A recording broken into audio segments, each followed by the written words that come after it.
Iremos ler do verso 22 ao verso 33.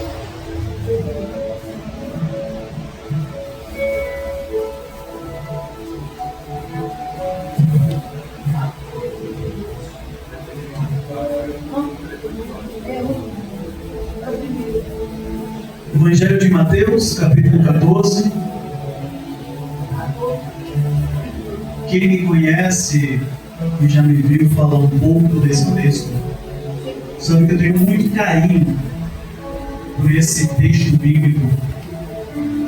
Ele fala muito ao meu coração, toca muito em algumas coisas que eu já vivi e ainda vivo.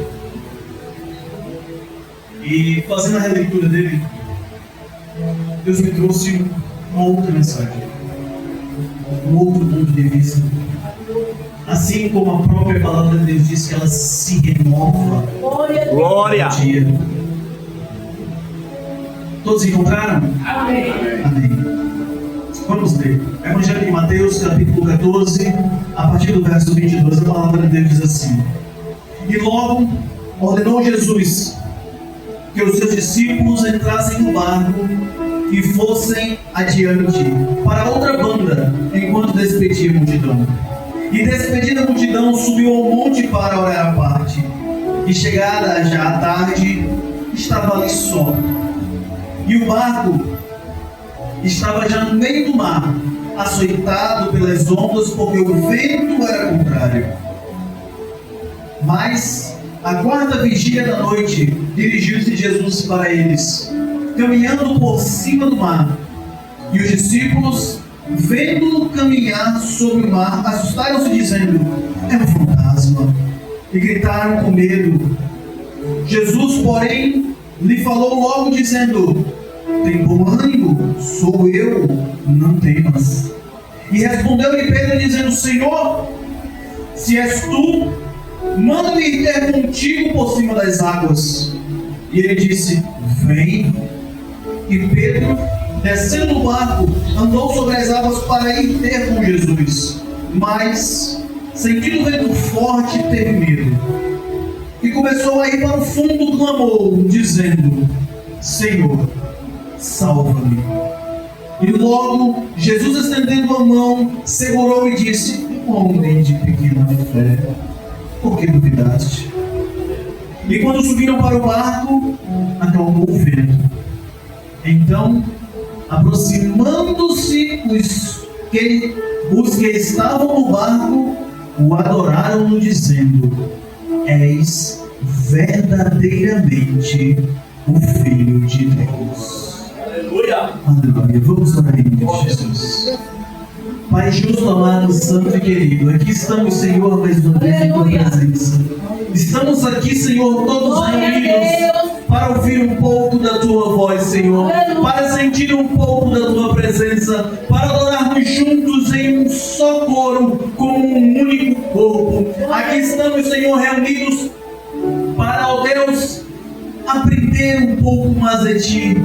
E que o teu filho aqui neste momento, incumbido da missão de transmitir as tuas palavras, venha desaparecer. Que apenas aqui eu seja um instrumento para a tua utilização, para ministrar a tua palavra, e que não seja mais eu, mas seja o teu poder a ser ministrado nesta noite. É tão somente isso que eu te peço e já te agradeço, em nome de Jesus. Amém. Por sentar, Senhor. Glória a Deus! Aleluia! E aqui, lendo esse texto, algumas coisas começaram a me chamar a atenção. E eu me vejo na necessidade de precisar contextualizar os irmãos sobre alguns fatos que aconteciam nesse momento. Jesus, ele acabava de sair de alimentar o povo com 5 pães e 2 peixes e despedir a multidão. Reunia seus discípulos e disse: pega um barco e vai para o outro lado da Galileia. Momentos antes tinha chegado a informação de que João, seu primo, estava com a cabeça em cima de uma bandeja na mesa de Herodes. Os discípulos, atemorizados por uma crueldade do império, e Jesus disse: sai todo mundo. Jesus se recolhe, sobe ao monte e vai orar. E no meio de toda essa situação, os discípulos no meio do mar começam a sofrer um grande vendaval e entram em risco de morte, pois todos poderiam morrer naquele momento no meio do mar da Galileia. E no meio dessa situação, eu vejo que o Senhor Jesus, ao sair de Cafarnaum e passar por aquela margem da Galileia, ele estava se direcionando a um local deserto, aonde uma grande multidão o encontrou, a qual ele alimentou. Só que a intenção de Jesus com os seus discípulos naquele momento era se refugiar devido ao evento do seu primo, pois a perseguição era grande naquele momento, e o que eles queriam era paz, tranquilidade, pois eles caminhavam para o deserto, e lá a multidão o encontrou. E eu vejo que naquele momento eles queriam se refugiar, queriam um pouco de paz, de descanso, de tranquilidade, que simplesmente foi vetado quando todas aquelas pessoas encontraram Jesus. Eles socorreram, eles pediram socorro, eles pediram ajuda, e Jesus prontamente os ajudou. Ao decorrer desse fato, Jesus percebe que no meio da multidão havia uma grande necessidade, e sabia que o que o povo queria não era apenas aquilo que estava sendo ofertado. Havia algo mais. Havia um desejo inerente no coração do povo, de um povo extremamente sofrido, de tantos agrilhões e de tantos reinos e de tantas subjugações durante toda a história. O povo exigia um rei. O povo de Israel, sob o jugo romano, esperava o Messias, aquele que iria arrancar das mãos dos romanos. E foram cobrar isso de Jesus. Jesus, sabendo o que aqueles homens o exigiriam, chama seus discípulos e diz: vocês não vão participar disso não. Pro mar. Sai comigo, que com esse povo aqui eu resolvo. O Evangelho de João, lá no capítulo 6, verso 15, vai nos revelar isso, em que os homens desejavam por ver os milagres a qual ele fazia, não mais um curandeiro, nem mais aquele que iria suprir suas necessidades, mas aquele que seria seu rei e o iria tirar das mãos dos romanos. Queriam um rei político, porém Jesus não veio para ser rei aqui na terra. E a palavra de Deus nos diz que ele despede a multidão.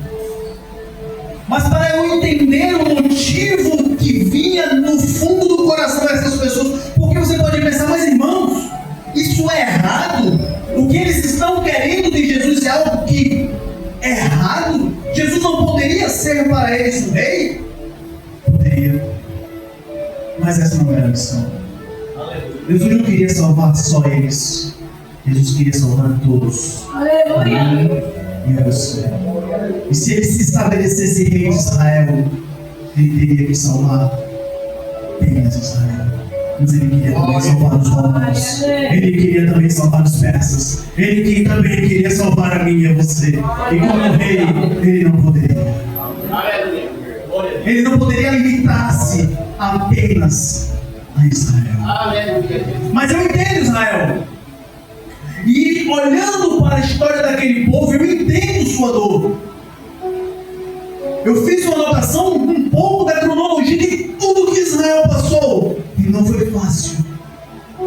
Lá atrás, 430 anos presos dentro do Egito, até Moisés se levantar como escravos.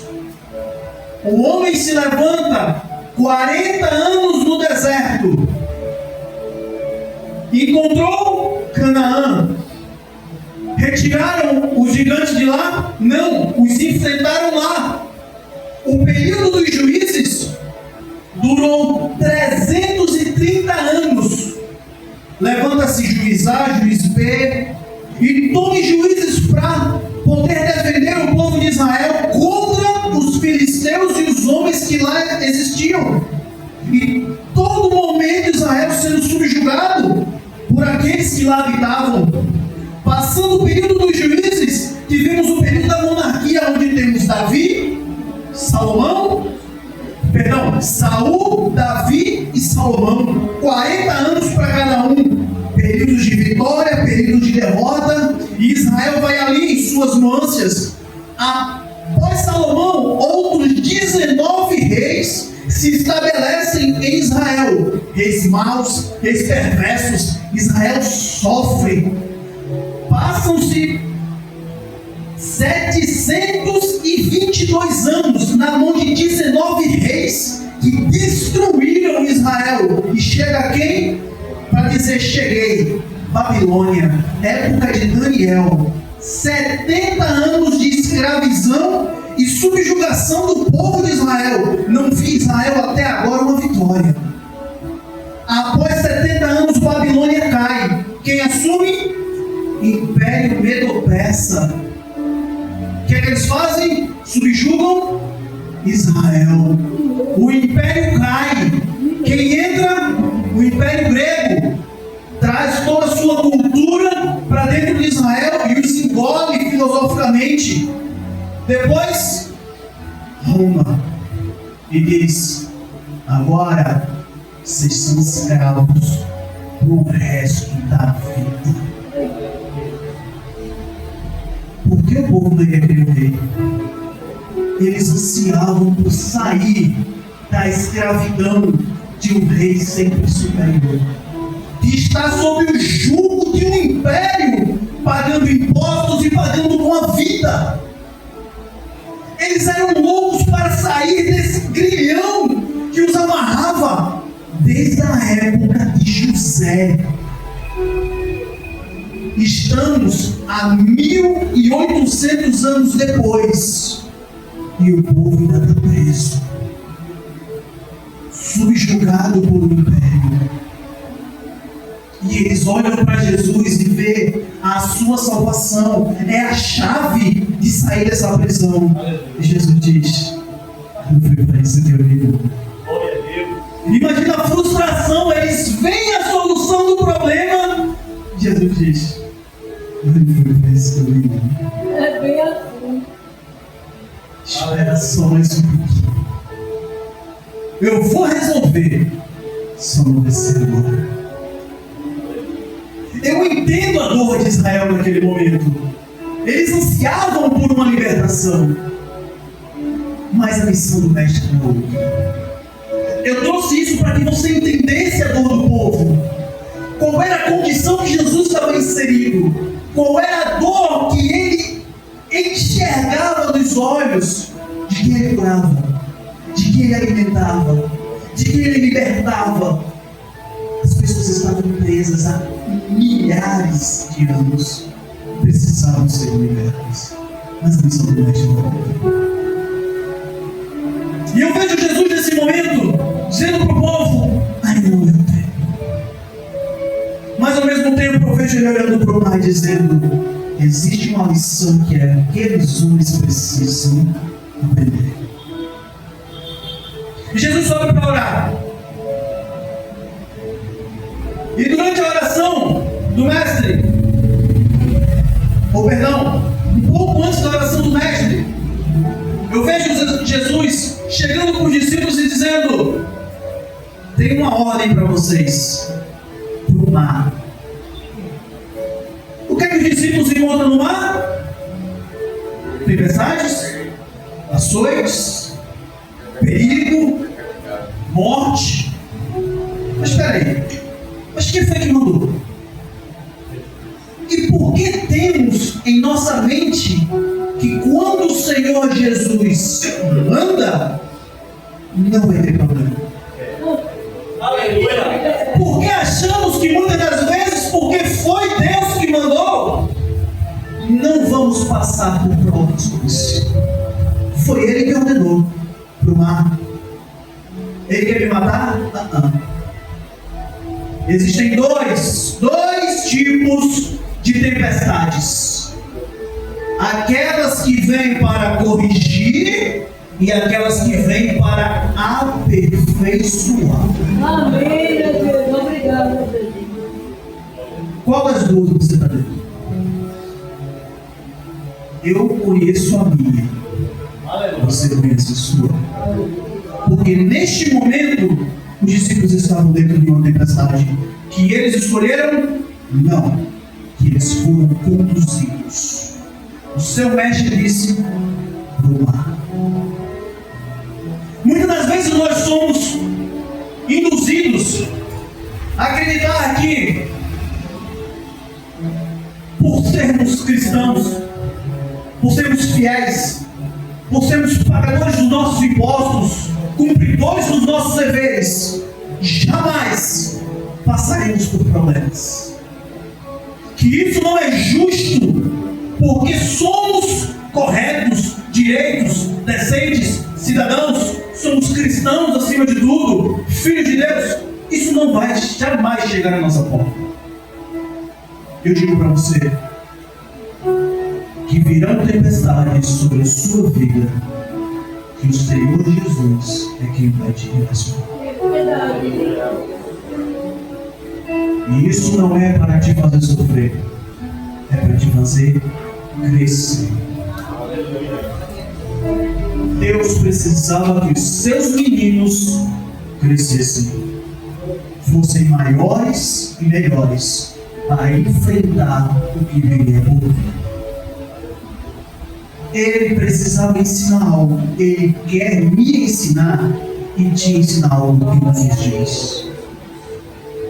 Muitas das vezes nós não estamos dispostos a aprender em outra situação, mas Deus todos os dias quer nos ensinar. E aqui temos algumas lições a aprender. A primeira das lições nós vamos ver no versículo 25, que diz que: mas na quarta vigília dirigiu-se Jesus para eles.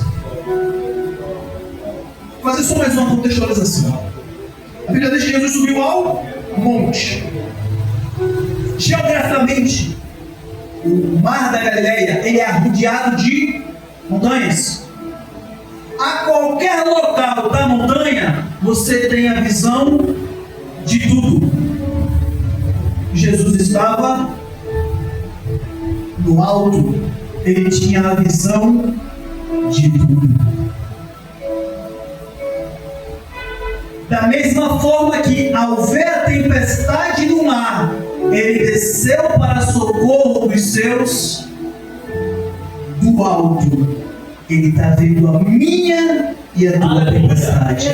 E no momento que ele achar que é necessário, ele vai descer. Ele vai socorrer os seus.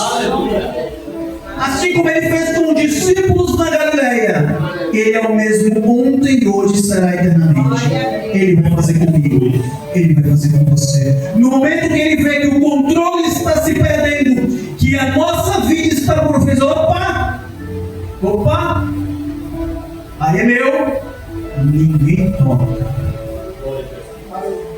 Segunda situação que eu aprendo, a primeira é que Jesus ele vai vir ao teu encontro quando a tempestade começar. A segunda vai dizer para mim e para você que ele foi na... Qual foi a vigília? A quarta. Mas irmão, o que é a quarta vigília, meu pastor? dizer, quarta vigília. No cronograma e no horário dos judeus, a primeira vigília é das 6 da noite às 9, a segunda das 9 à meia-noite, a terceira da meia-noite às 3 e a quarta das 3 às 6. A Bíblia diz que eles saíram daqui, era de tardezinha. Era antes da primeira vigília. E Jesus foi lá na quarta. Se eu for analisar o Mar da Galileia, o tempo de travessia é de mais ou menos 1 hora. Quantas horas eles passam no mar? Aleluia. Jesus não devia ter descido antes, não? Porque se para eu sair de um lado para o outro, lá em mais ou menos 1 hora, e Jesus passou no mínimo 9 esperando. Eles estão no mínimo 9 horas em tempestade. Mas você pode fazer mais 9 horas para esperar Jesus, é pouco para esperar Jesus mais alguns anos. Depende do contexto. Eu vou colocar você 9 horas dentro de um barco. Ele prestes a afundar, o vento assobiando no teu ouvido e as ondas querendo te engolir. Eu quero ver você 9 horas nessa pegada. Esse tempo demora a passar. E Jesus só acompanhando. Deixa eu ver também, vamos. Muitas das vezes nós achamos que o tempo de Deus é o nosso. E não é. Pelo tempo dos discípulos, eles estão precisando de ajuda aí. Há muito tempo. Mas o Senhor fez, mas não é minha hora ainda. Aí Maria chegou, ô filho, acabou o vinho, o povo está com sede, mas não é minha hora ainda. Não tem nada a ver. É contigo. Mas por amor a tu eu vou te ajudar. Muitas das vezes nós somos apressados, porque o nosso cronos, o nosso tempo, não é o kairos de Deus. Aleluia. O tempo dele não bate com o meu e com o teu. O momento que ele escolheu para agir na minha e na tua vida, muitas das vezes não está batendo com o nosso calendário. E fica eu e você ansioso. E o pior de tudo é achar que ele está atrasado. O que te deixa ainda mais angustiado, porque tu acha que já era para ter acontecido e você fica achando que Deus não está fazendo. A angústia do teu coração dói mais do que a provação e a tempestade que tu está passando. A angústia do senso de que Deus não está fazendo nada. Isso mata. Porque você acha que Deus está nem aí. E você não sabe que lá atrás, quem mandou ir para o mar foi Ele. Aleluia! O controle é dele, não é meu. O tempo é dele, não é meu. Eu estou aqui para obedecer, para fazer. O tempo é dele. A terceira coisa que eu observo é que ainda no versículo 25, a palavra de Deus diz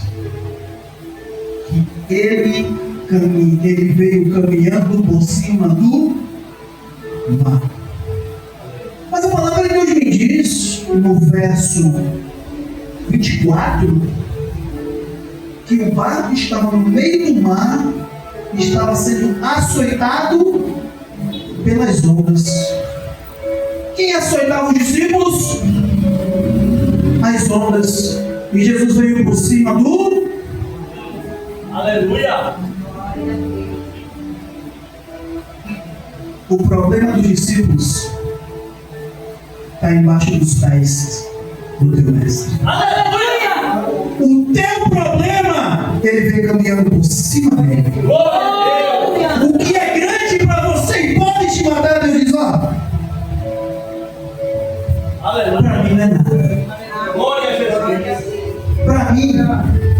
te açoita, o que te fere, não é nada. Isso daqui para mim é como caminhar do dia a dia. É como ir ali na esquina comprar um pão. Não me afeta nada.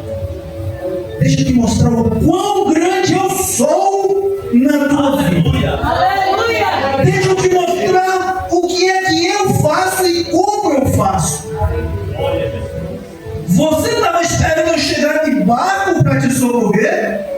Você estava esperando eu vir com um bote para não fazer você afundar? Eu não venho como você quer.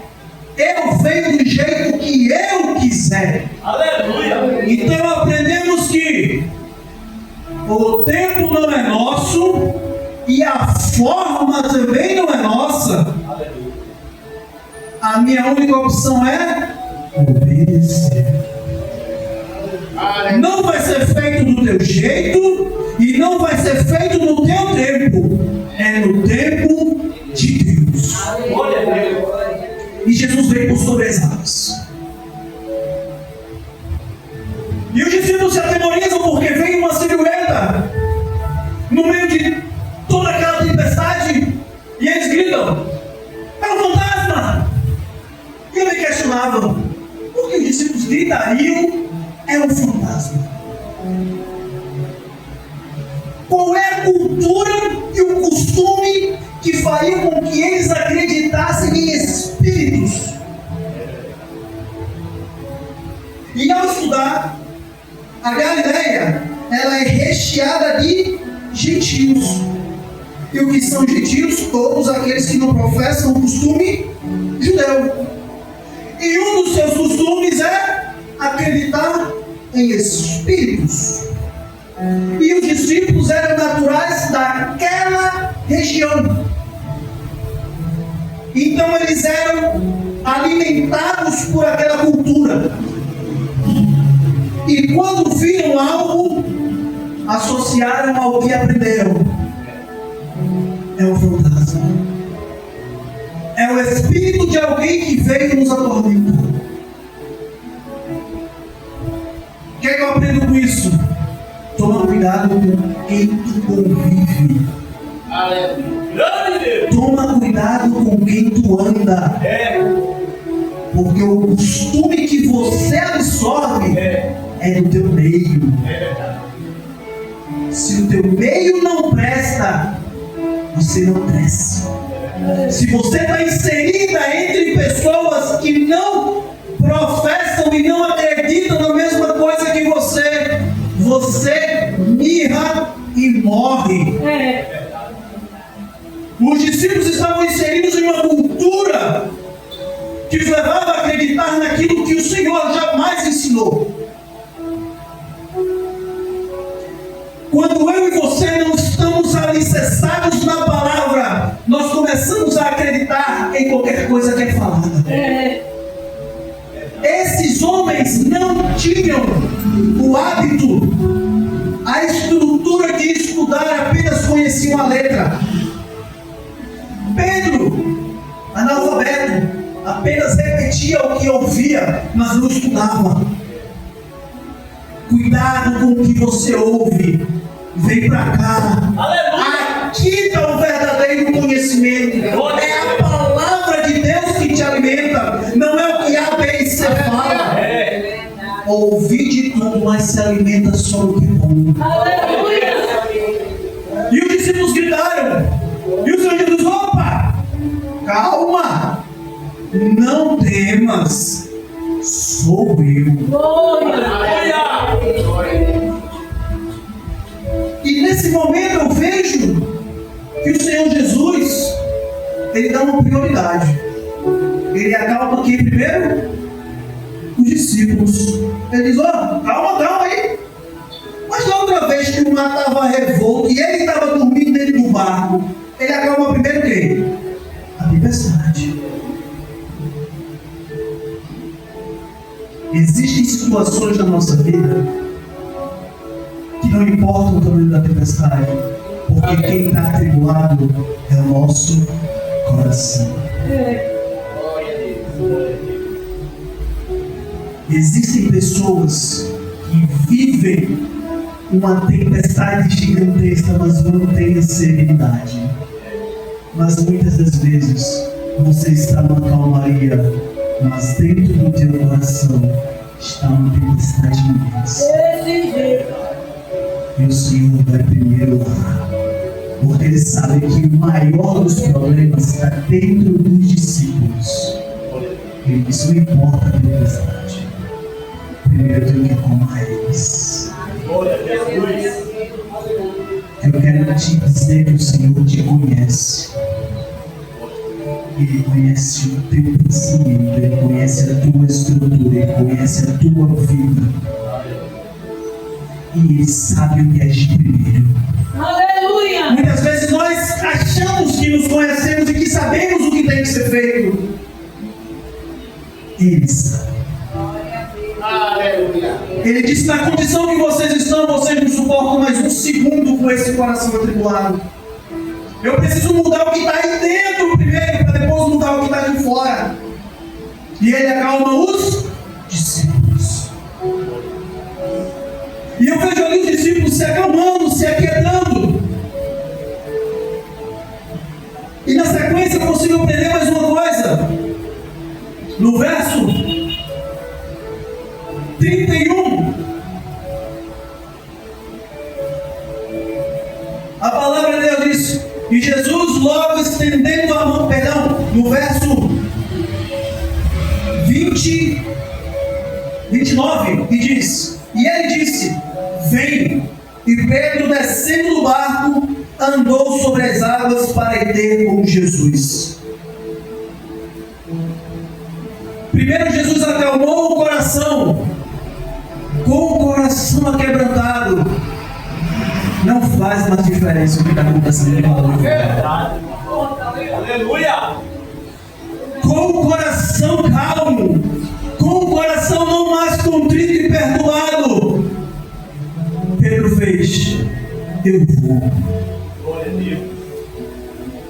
Ele esqueceu a tempestade, não fazia mais diferença a força do vento. Ele disse: oxe, é tu, Senhor, que está aqui? Ah, então eu quero saber do vento mais não. Eu não quero saber das ondas mais não. Eu não quero saber se é um mar, se é um furacão, se é uma tempestade. Eu quero estar do teu lado. Aleluia! Porque o melhor lugar dentro de uma tempestade é do lado do mestre.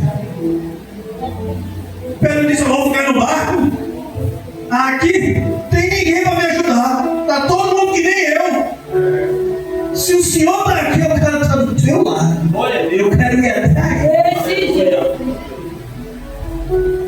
Aí você poderia dizer: mas irmão, mas Pedro não afundou. Mas ele andou. Mas ele não afundou. Mas ele andou. Aleluia! Quem mais teve a oportunidade de andar sobre as águas? Além de Jesus? Só Pedro. Deixa eu te contar um mistério. Você não é obrigado, não. Ninguém aqui é obrigado a nada.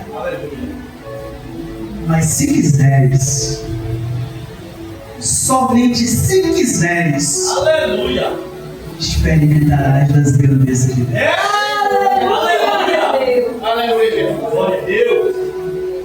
Andar nas águas não é para todo mundo. Me ajuda. Mas você quer? Prepara para a tempestade. Porque andar sobre as águas em um lado tranquilo é bom. Fé se constrói na tempestade. Aleluia! Glória a Jesus! Fé se constrói ao lado de muros altos e ondas altas. Paulo certa vez disse: uns eles creem e vão comer de tudo. Outros eles não creem e vão comer só legumes. Nenhum nem o outro tem direito de falar de ninguém. Mas quem está disposto a sofrer e viver o extraordinário de Deus, Aleluia! vai ter experiências na terra que ninguém jamais teve. Pedro colocou o nome dele na história. ele diz, o único que se propôs, mas ninguém, todo mundo calado. Eu tenho para te dizer que se você quiser, se não obrigado não, mas se você quiser, Deus pode operar prodígios e maravilhas na tua vida por causa de você. Se você quiser, você vai andar sobre essa água. Na tua família, na tua vida, no teu trabalho, no teu relacionamento, é andar sobre as águas, é ver o extraordinário de Deus se cumprir só na tua vida.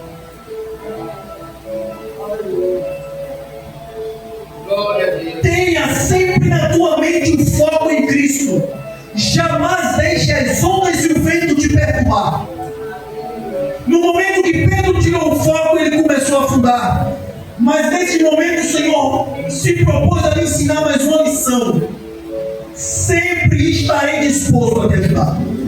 Sempre. Quando ele disse, Senhor, me socorre, lembra do tempo de Deus? Ele esperou a quarta vigília para descer. Mas no momento que Pedro disse, Senhor, me socorre, eu disse aqui, ó.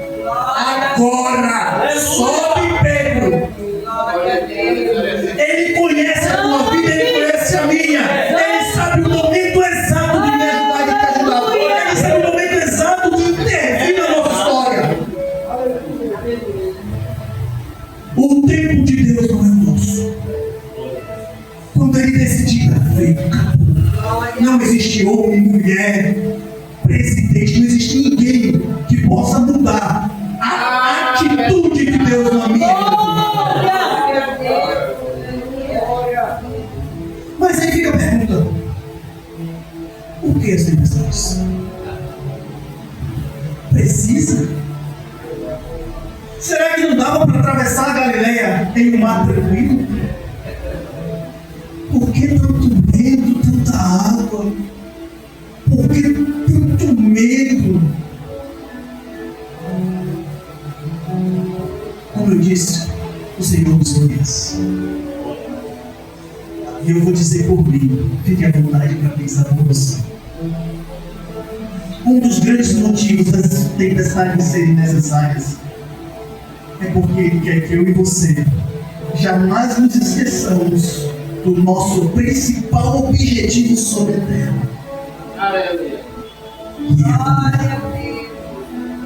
É adorando a Deus. E sabe o momento que a gente mais dobra o joelho para adorar a Deus? É na tempestade. Aleluia. Sabe quando foi que os discípulos começaram a clamar e se lembrar do seu mestre? Foi na tempestade. Se a tempestade não vem, a gente esquece. A gente deixa pra lá. Aleluia. Para que eu vou com tudo? Já tenho tudo. Família boa, salário bom, emprego bom, saúde boa. Eu vou para quê? Esquece. É por isso que a tempestade é necessária. Porque Ele sabe da minha e da tua necessidade. Ele não quer me perder. Ele não quer te perder. Glória a Deus. Ele sabe exatamente aonde toca e aonde aperta, porque Ele não quer te perder. Dói! Muito! Mas Ele sabe o que faz. Ele sabe como faz e quando tem que fazer. Porque Ele não vai te perder. Jamais. É preciso tempestade. Lá no versículo 33, veja o que a palavra de Deus diz. Então aproximaram-se os que estavam no barco, além de Pedro que estava fora, e o adoraram, dizendo: és verdadeiramente o Filho de Deus. Aleluia. Deus te chamou para ser. Deus te chamou para ser um adorador dele.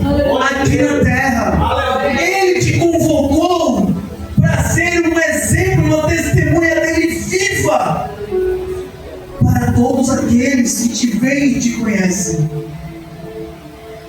Você é criatura de adoração. Glória a Deus. Deus te deu o poder de adorar Ele aqui e lá em cima. A tua adoração tem o poder de incomodar o inferno inteiro. E a tempestade, ela somente te aprimora. Ela te faz ir um degrau mais acima. Vai te fazer ser cada vez melhor. Sabe o que ela faz? Homens que já enfrentaram diversas tempestades eram capazes de, com lenço, expulsar demônios. Eram capazes de, com a sombra, curar enfermos. Homens que passaram enormes tempestades tinham autoridade na boca de mandar um paralítico ficar de pé e ele andar com as pernas firmes. Deus está te aperfeiçoando. Deus está te promovendo a cada estágio que Ele te expõe. Glória a Deus. Aleluia, Jesus. Ele não quer que você morra, Ele quer que você cresça. Ele quer que você seja grande. Ele quer que você tenha autoridade de expulsar demônios e escorpiões, expulsar da vida daqueles que estão atribulados. Ele quer que você seja o canal de bênção onde você vive. Aleluia. Ele quer que você tenha o poder de transformar a tua sociedade. Ele só te quer crescer. Aleluia. Ele quer que você seja uma árvore frutífera, aonde as aves do céu vão se abrigar em você, aonde os animais terrestres vão correr para a tua sombra, aonde os atribulados buscarão paz na tua casa. Glória a Deus. Ele quer que você cresça,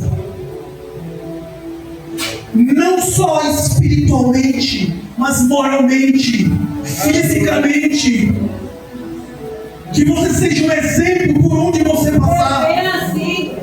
Porque aquele mesmo homem chamado Pedro, que não valia nada, era um homem bruto, perdão a palavra, burro, agressivo, não sabia se portar em nada, foi visto em um sinédrio pregando e 5.000 almas se convertendo.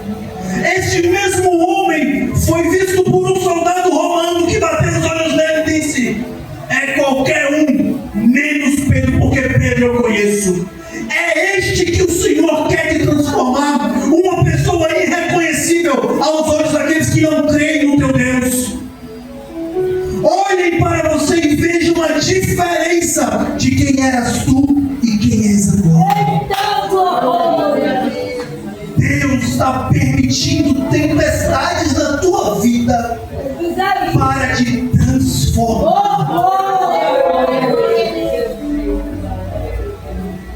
Vai doer, vai ser duradouro no meu e no teu tempo, mas no tempo de Deus, quando a transformação vir, aí ninguém segura. Aí não tem homem na terra, não tem doença, não tem empecilho, cansaço, nada vai te parar, nada, porque você já passou pelas tempestades. Você cresceu como Deus queria e se tornou aquele que Ele projetou.